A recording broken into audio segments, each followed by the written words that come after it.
जब अयोध्या के महान राजा दशरथ के पास सब कुछ था, फिर भी उनके जीवन में एक बड़ा दुख था। आखिर क्या था वह? एक दिव्य यज्ञ, देवताओं का आशीर्वाद और जन्म हुआ मर्यादा पुरुषोत्तम राम का। जानिए पूरी कहानी। क्या आप जानते हैं भगवान राम के जन्म के पीछे की अद्भुत कथा? जब अग्निदेव स्वयं सोने के पात्र में खीर लेकर प्रकट हुए और बदल गई अयोध्या की किस्मत।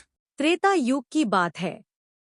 सरयू नदी के किनारे कौशल नाम का एक प्रसिद्ध राज्य था, जहां अज के पुत्र राजा दशरथ राज करते थे। अयोध्या उस राज्य की राजधानी थी। यह नगरी 12 योजन लंबी और 3 योजन चौड़ी थी। नगर के चारों ओर ऊंची चौड़ी दीवारें थीं और उसके बाहर गहरी खाई। दीवार पर सैकड़ों शतघ्नियां, तोपें रखी थी। सहस्रों सैनिक और महारथी नगर की रक्षा में तट पर रहते थे। नगर के बीचों बीच राजमहल था। राजमहल से 8 सड़कें बराबर दूरी पर परकोटे तक जाती थी। नगर में अनेक उद्यान, सरोवर और क्रीड़ागृह थे। ऊंची ऊंची अट्टालिकाएं थीं, जिनमें विद्वान, शूरवीर, कलाकार, कारीगर और व्यापारी रहते थे। घर घर में लक्ष्मी का निवास था। बाजार अच्छी से अच्छी वस्तुओं से भरे रहते थे। नगर के लोग स्वस्थ और सदाचारी थे। कुल मर्यादा के अनुसार सभी अपने धर्म का पालन करते थे। सभी जगह शांति, पवित्रता और एकता का वास था। राजा दशरथ बड़े प्रतापी और सदाचारी थे। सगर, रघु, दिलीप आदि अपने पूर्वजों की तरह उनका भी यश चारों ओर फैला हुआ था। 8 सुयोग्य मंत्रियों की सहायता से वे राजकाज चलाते थे। इन मंत्रियों में सुमंत मुख्य थे। मंत्रियों के अतिरिक्त वशिष्ठ, वामदेव, जाबाली आदि राजपुरोहित भी राजा को परामर्श देते थे। इनकी सहायता से राजा सदा प्रजाहित के कार्यों में लगे रहते थे। राजा दशरथ ने बहुत दिन तक राजसुख का भोग किया। उन्हें धन, मान, यश किसी की कमी न थी, पर उन्हें एक दुख था। उनको कोई संतान न थी। जीवन उन्हें सुनासा लगता था। उनकी रानियां कौशल्या, सुमित्रा और कैकेयी भी इस कारण दुखी रहती थी। राजा ने इस विषय में अपने मंत्रियों और पुरोहित से बात की। सबकी सलाह से यह निश्चय हुआ कि पुत्रेष्टि यज्ञ किया जाए। सुमंत ने प्रस्ताव किया कि महान तपस्वी ऋष्यशृंग को यज्ञ का आचार्य बनाया जाए। यह राय सबको पसंद आई। यज्ञ की तैयारियां होने लगी। राजा दशरथ स्वयं ऋष्यशृंग को बुलाने गए। सब राजाओं को निमंत्रण दिया गया। मिथिला के राजा भी यज्ञ में सम्मिलित होने के लिए आए।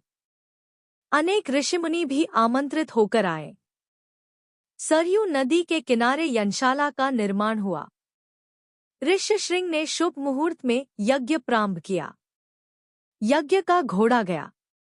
1 वर्ष बाद घोड़ा लौटकर आया, तब बड़ी रानी कौशल्या ने उसका तिलक किया। अब वेद मंत्रों की मंगलध्वनि यज्ञशाला में गूंज उठी। अग्नि में आहुतियां पड़ने लगी। राजा दशरथ ने जब अंतिम आहुति डाली, तो अग्निदेव स्वयं सोने के पात्र में खीर लेकर उनके सामने प्रकट हो गए।